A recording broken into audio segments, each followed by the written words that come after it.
आज की न्यूज़ बड़ी इंटरेस्टिंग होने वाली है। आज हम 4 न्यूज़ कवर करेंगे इंडियन एक्सप्रेस न्यूज़पेपर से और सभी न्यूज़ जो हैं आपके सीएपीएफ पेपर 2 एग्ज़ाम से रेलिवेंट है।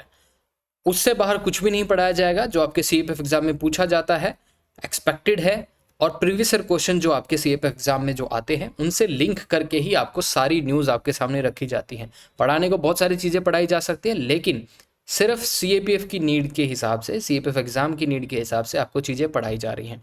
पहली न्यूज़ देखते हैं। Para troops deployed in left wing extremist areas. यहाँ पे पैरा ट्रूप्स को डिप्लॉय किया गया है by the director general of this CRPF. तो इन्होंने एक पर्टिकुलर रीज़न दिया है कि 5 स्टेट असेंबली के में अभी हाल ही में इलेक्शन लाइंड अप है, तो वहाँ पे ऐसा कोई इवेंचुअलिटी, कोई अनफोर्सिन सर्कमस्टांसेस पैदा ना हो, तो पहले से ही वहाँ पे क्या डिप्लॉय कर दिए गए हैं, सीआरपीएफ को वहाँ पे डिप्लॉय किया गया है। प्लस काफ़ी जो आपको पता होगा पैरा ट्रूपर्स भी वहाँ पे आप ट्रेनिंग में देख रहे होगे अभी। दिस इज़ द ट्रेनिंग और यहाँ पे आपको इस फोटोग्राफ में दिख भी रहा होगा कि पैरा ट्रूपर्स हैं। ये क्यों यहाँ पे जा रहे हैं? क्योंकि इस एरिया के टेरेन से थोड़ा सा ये वाकिफ़ होंगे, थोड़ा सा इनको पता चलेगा टेरेन क्या है, माइस टैक्टिक्स क्या है, राइट। अच्छा, तो इसमें ये चीज़ जानने की बहुत इंपॉर्टेंट है कि सीएपीएफ एग्जाम में क्वेश्चन आया था, power flows from the barrel of the gun. ये क्वेश्चन आपसे पूछा गया है, बहुत इंपॉर्टेंट है। ये क्वेश्चन आपको पता होना चाहिए। क्यों पूछा गया था? क्योंकि ये आपका एक माइस टाइडोलॉजी है, माइस टाइडोलॉजी। तो ये नक्सलिज्म के ऊपर एक क्वेश्चन था आपका, तो नक्सलिज्म से आप इससे कनेक्ट कर सकते हो। प्लस आपके इंटरव्यू के पर्सपेक्टिव से भी ये बहुत इंपॉर्टेंट है। उसके साथ यहाँ पे देखोगे, यहाँ पे जो ट्रूप्स पोस्टेड होंगे, look at this. Troops in Naxal-prone areas may have always faced challenges of encounters like IED explosion, booby trap, pressure mechanism, anti handling आईईडीज and directional mines. तो ये सारी चीज़ें वहाँ पे उनको क्या की जाएंगी, ये उनको ट्रेनिंग दी जाएगी। उसके साथ ही आपको पता होगा हाल ही में एक बहुत इंपॉर्टेंट क्या हुई थी, एक कॉन्फ्रेंस हुई थी जिसमें अमित शाह थे और काफ़ी आपको पता है स्टेट्स के सीएम थे, जो मैंने आपको टेलीग्राम चैनल पे भी इनकी मैंने आपको एक डॉक्यूमेंट शेयर किया था, वहाँ से भी आपने देखा होगा, करंट अफेयर्स ऑफ नक्सलिज्म। तो इसमें भी उन्होंने क्या कहा था कि नक्सलिज्म जो है फाइनल स्टेज पे पहुँच गया है। 2022 से हमने जो देखा है काफ़ी कम इंसिडेंट हो गए हैं, तो अभी फाइनल स्टेज पे है। अभी हमें नक्सलिज्म से नज़र नहीं हटानी है, इस पर नज़र बरकरार रखनी है। जितना प्रेशर हम काफ़ी सालों से इस पर डालते आए हैं, अब और भी प्रेशर डालने की कोशिश है। अब हम नक्सलिज्म को पूरा ख़त्म कर देंगे। इसके बाद ही जो आपकी दूसरी न्यूज़ है, ये भी बड़ी इंपॉर्टेंट है।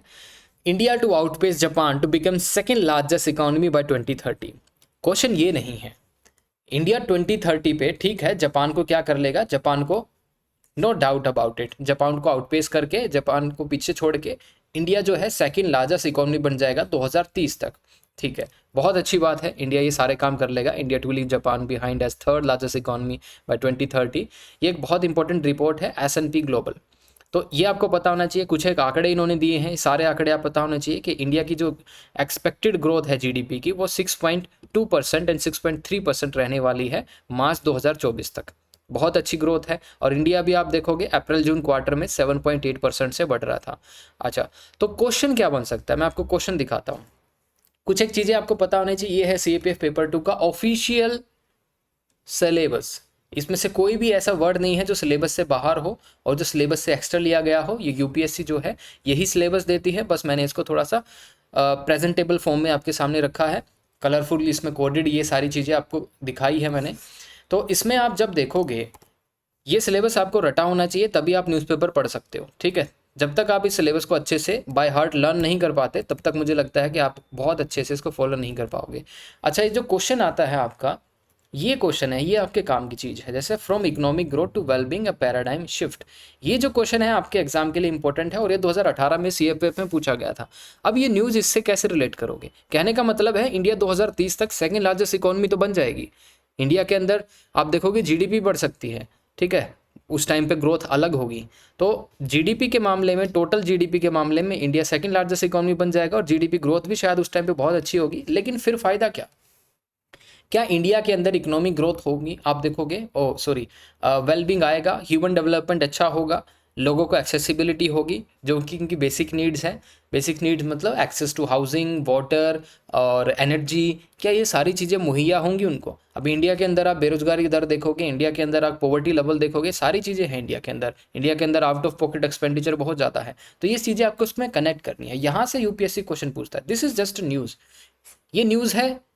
इस न्यूज़ को आप कन्वर्ट करोगे इन्फॉर्मेशन में, इन्फॉर्मेशन से थोड़ी नॉलेज बनेगी। समझिए, न्यूज़ से फिर आपको इन्फॉर्मेशन मिलती है, ठीक है। इन्फॉर्मेशन के बाद वो नॉलेज में कन्वर्ट हो जाती है, ठीक है। आपको उस चीज़ का ज्ञान है। फिर नॉलेज से आती है विजडम। ये है हमारा काम। हम आपको बताते हैं ये न्यूज़ है और इससे क्या बन सकती है, आपकी एक पर्टिकुलर क्वेश्चन बन सकता है, एक्सपेक्टेड क्वेश्चन बन सकता है आपके आने वाले एग्जाम में। तो इसमें ये देखिए बहुत इंपॉर्टेंट है, इतना आपको पता होना चाहिए कि 2030 तक हम 7.3 ट्रिलियन इकोनॉमी बन जाएंगे। 7.3 ट्रिलियन अभी क्या है, मुझे कमेंट सेक्शन में आप बताओगे। इंडिया की प्रेजेंट टोटल जीडीपी क्या है इन ट्रिलियन डॉलर्स की टर्म में, आप मुझे बताओगे कमेंट सेक्शन में what is the current total GDP of India. That is important. 2030 तक तो हम जर्मनी को भी सरपास कर देंगे, ये भी एक्सपेक्टेड है। ये सारी चीज़ें इसके अंदर है। अभी जो चीज़ें आपको याद करने के लायक है वो ये है, अभी एफडीआई इनफ्लो भी बढ़ जाएगा इंडिया के अंदर, ठीक है। इंडिया एक लार्जेस्ट मार्केट इकोनॉमी बनने की टर्म में आ रहा है। उसके साथ ही आप ये देखोगे rapidly growing Indian domestic consumer market, ये भी बहुत ज़्यादा बढ़ जाएंगी। डोमेस्टिकली कंज्यूमर मार्केट बहुत ज़्यादा बढ़ जाएंगी इंडिया के अंदर। आप देखोगे फास्ट मूविंग कंज्यूमर गुड्स, ये बहुत सारी चीज़ें हमारे इंडिया के अंदर आने वाली हैं। उसके बाद देखोगे digital transformation of India that is currently under way is expected to accelerate the growth of e commerce. ये बहुत इंपॉर्टेंट है। अभी डिजिटल ट्रांसफॉर्मेशन, बहुत सारे बिजनेसेस जो हैं डिजिटलाइज हो गए हैं। वो बिजनेस आपके प्लेटफॉर्म पे, ऑनलाइन प्लेटफॉर्म पे स्विच हो गए हैं। उससे क्या हो गया है, जो पहले से ही रूडिमेंट्री बोलोगे, जो पहले से ही आपके फिजिकल बिजनेसेस थे, वो शायद उनकी ग्रोथ कम हो चुकी है, लेकिन ऑनलाइन बिजनेसेस बहुत अच्छे चल रहे हैं। Now India is expected to continue to be one of the world's fastest growing economy over the next decade.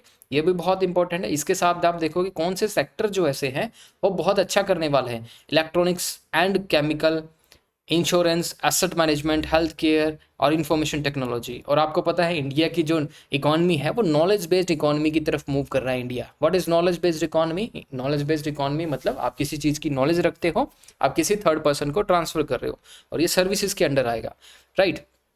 तो ये सारी चीज़ें, एक ये इंपॉर्टेंट पैराग्राफ इसके अंदर ये है, by 2030 1.1 billion Indians will have internet access. अब इंटरनेट एक्सेस होगा तो साइबर फ्रॉड भी हो सकते हैं। ये है आपका जो एक आपका हाई ऑर्डर थिंकिंग जिसको हम बोलते हैं। अगर ये सारी चीज़ें होंगी तो कौन कौन से मुद्दे पैदा हो सकते हैं, कौन कौन से इशू पैदा हो सकते हैं, ये सारी चीज़ें आपको देखनी पड़ेंगी। इंटरनेट एक्सेस होगा, उसके साथ आप देखोगे doubling from the estimate 500 million user से, जो 2020 की रिपोर्ट है 1.1 बिलियन होने वाले हैं। तो साइबर फ्रॉड जैसे केसेस होंगे। ऐसा ही क्वेश्चन आपको अभी सीएपीएफ में देखने को मिला था, cyber attack a new kind of warfare. Okay, तो साइबर थ्रेट्स, ये सारी चीज़ें आने वाले टाइम पे बढ़ने वाली हैं, क्योंकि 5G स्मार्टफोन टेक्नोलॉजी आएगी, सबके हाथ में 5G 4G ये सारी चीज़ें होने वाली हैं। उसके साथ ही आप देखोगे बहुत सारी ये चीज़ें भी इंपॉर्टेंट है कि लॉजिस्टिक को हम बेहतर करने वाले हैं। लॉजिस्टिक पे बेहतर करने का आपको पता होगा नेशनल लॉजिस्टिक पॉलिसी हम लेके आए हैं, जिससे हम लॉजिस्टिक्स को बहुत बेहतर कर सके। मुझे आपसे क्वेश्चन पूछना है, अभी आप हाल फिलहाल में आप बताओगे लॉजिस्टिक कॉस्ट इंडिया क्या बियर करता है in terms of percentage of GDP, कितने परसेंट जीडीपी का हम लॉजिस्टिक कॉस्ट पे खर्च करते हैं। That is a question for you. दोनों चीज़ आपको मेंशन करनी है। तो ये सारी चीज़ें जब आपको दिमाग में आएंगी, पता लगेगा, तभी आप क्या कर सकते हो, पेपर 2 में बहुत बेहतर कर सकते हो। आपको थोड़ा सा क्यूरियस बनाने की कोशिश की जा रही है। कुछ क्वेश्चन मैं आपको दूंगा, तब आप कमेंट में बोलोगे तो आपको पता चलेगा। आप खुद से सर्च करोगे तो थोड़ी सी अंदर से क्यूरियोसिटी पैदा होगी। Now India strongest FDI inflows have been boosted by large inflows by investment, no doubt about it.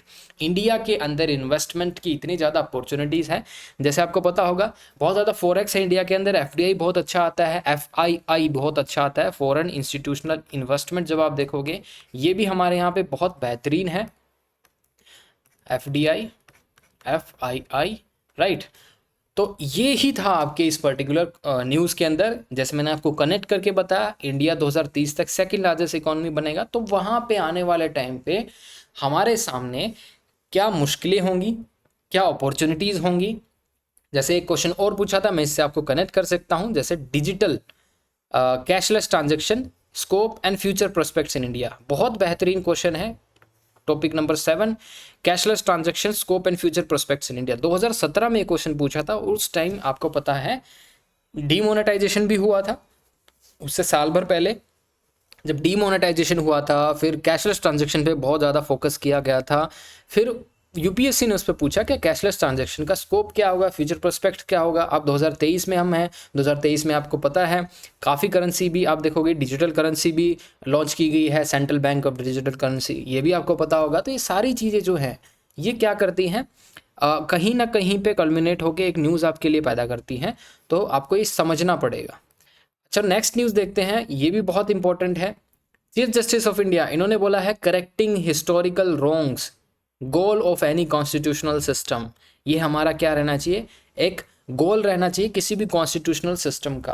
कहने का मतलब जो है, जो हिस्टोरिकल रॉन्ग्स रही हैं, इनटचेबिलिटी जो हमारे सिस्टम के अंदर रही है, इनटचेबिलिटी, ठीक है, छुआछूत, ये सारी चीज़ें जो रही हमारे सिस्टम के अंदर, हिस्टोरिकल रॉन्ग्स हम इसको हम बोलते हैं। तो किसी भी कॉन्स्टिट्यूशन का क्या गोल होना चाहिए, इन सभी चीज़ों को ख़त्म करना, ये हमारा प्राइमरी गोल रहना चाहिए। तो उन्होंने बोला है कि जो हम अफर्मेटिव एक्शन कर रहे हैं, जो हमारे अफर्मेटिव एक्शन हैं, जैसे रिजर्वेशन हो गया, ठीक है, जैसे रिजर्वेशन हो गया, तो काफ़ी जो लोग हैं जो सोशल एलीट हैं, अब वो रिजर्वेशन के अगेंस्ट जा रहे हैं। जो कास्ट एलीट्स हैं, जैसे यहाँ पे इन्होंने लिखा है, इन्होंने बोला है, सीजीआई ने बोला है कि जो अफर्मेटिव एक्शन है वो correcting historical wrongs, the role played by the affirmative action in correcting the historical wrongs is basically called for rejecting the argument for caste elites that just because affirmative action is being provided, structural issues of discrimination does not exist anymore। तो अब ये कह रहे हैं अगर आपने इनको reservation दे दिया तो बहुत अच्छी बात है, लेकिन अभी भी अब इनसे कोई डिस्क्रिमिनेशन नहीं कर रहा है, ऐसा कुछ एग्जिस्ट नहीं है, तो या तो आप रिजर्वेशन को ख़त्म भी कर सकते हो, राइट। तो ये आर्गुमेंट किसने दिया है, जो कास्ट एलीट है। लेकिन सीजीआई ने इसके खिलाफ बोला है, उन्होंने बोला है थोड़ी सी सक्सेस, थोड़े से अफर्मेटिव एक्शन, कुछ साल का रिजर्वेशन, जो हिस्टोरिकल इनजस्टिस जो हुआ है, हिस्टोरिकल रॉन्ग्स इनके साथ हुए हैं काफ़ी सालों तक, वो एकदम से क्या नहीं कर सकते, उसको हम ख़त्म नहीं कर सकते, उसको बहुत टाइम लगेगा, क्योंकि 70 साल का reservation is not equal to हज़ारों साल का ऑपरेशन, राइट। सो इन्होंने एक बहुत इंपॉर्टेंट आर्गुमेंट यहाँ पे दिया है, argument are advance that just because affirmative action is being provided structural issues of discrimination does not exist any more. यहाँ पे आप यहाँ पे देखोगे throughout history marginalized group have been subjected to horrendous wrong from the brutal trans-Atlantic slave trade, आपको पता होगा trans-Atlantic slave trade to Native American displaced to the caste inequalities। Slave trade होते थे बहुत पहले, कास्ट इनइक्वालिटी इंडिया के अंदर थी। उसके बाद आप देखोगे systematic oppression of women, no doubt about it. उसके बाद LGBTQ प्लस इंडिविजुअल जो कम्युनिटी और माइनॉरिटी कम्युनिटी के ऊपर भी ऑपरेशन जो है, अभी LGBT कम्युनिटी को इक्वल राइट्स नहीं दिए गए हैं। तो ये भी आप बोल सकते हो आज से 50 साल बाद शायद इसको ऑपरेशन बोले कि LGBT कम्युनिटी को कुछ राइट्स नहीं दिएंगे, क्योंकि हमारी सोसाइटी उस टाइम तक बहुत इवोल्व हो चुकी होगी, काफ़ी इवोल्व हो चुकी होगी। तो जब बोलेंगे कि LGBT कम्युनिटी को उस टाइम पे वो राइट्स नहीं थे जो 50 साल बाद आज के बाद इंजॉय करेंगे वो। उसके बाद remedying historical wrongs ought to be the goal of any constitutional system। इन्होंने बोला है कि representation is only one way of achieving this. Okay, representation मतलब रिजर्वेशन, राइट। तो ये जो क्वेश्चन है इसलिए इम्पोर्टेंट है। और इसके बाद जैसे आप इसको आप अपने एग्जाम से को कवर करना बहुत इंपॉर्टेंट है। CPF एग्जाम में ये क्वेश्चन जरूर पूछा था, reservation suppresses civil dynamism, reservation suppresses civil dynamism 2008 के अंदर ये क्वेश्चन पूछा था। और ये डायरेक्ट जो है ये जो न्यूज़ है इस क्वेश्चन में आप फिट कर सकते हो, बिल्कुल फिट कर सकते हो। रिजर्वेशन सप्रेसेस सिविल डायनेमिज्म जो आपका टॉपिक पूछा गया था डायरेक्ट इसमें फिट हो जाएगा, आप जब इसके अगेंस्ट या फेवर में लिखोगे तो, राइट। ओके, नेक्स्ट न्यूज़ देखते हैं, and this is the last news of today. एक इम्पॉर्टेंट रिपोर्ट है, एक नई रिपोर्ट आई है। रिपोर्ट इंडिया की नहीं है, रिपोर्ट इंटरनेशनल है। थोड़ा सा इसको आपको गौर करना पड़ेगा। आप इसको किसी केस स्टडी के अंदर लिख सकते हो, वहाँ पे आप इसमें मेंशन कर सकते हो। रिपोर्ट ये है, according to a report in the Guardian, in some professions women are still earn 21% less than women. ये इंडिया की रिपोर्ट नहीं है, ये इंडिया की रिपोर्ट नहीं है। ये कहाँ की रिपोर्ट है? ये आइसलैंड की है। आइसलैंड देश में जो काम हो रहे हैं वहाँ पे 21% जो पैसे हैं वीमेन को वो कम मिलते हैं comparatively to male. 40% of women have experience gender based और सेक्सुअल वायलेंस। ओके, तो ये पे gap and gender based violence वहाँ की जो रिपोर्ट है, उसके साथ ये आप इंडिया से भी इसको कनेक्ट कर सकते हो, क्योंकि जो वीमेंस की जो प्रॉब्लम है मोर और लेस सिमिलर ही रहती है हर एक सेक्शन में।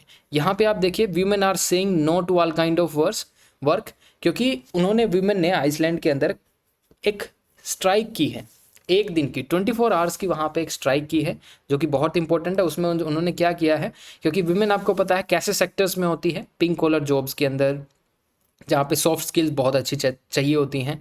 सो इन सब कामों में आपने देखा होगा वीमेन की प्रेजेंटेशन बहुत ज़्यादा होती है, रिप्रेजेंटेशन।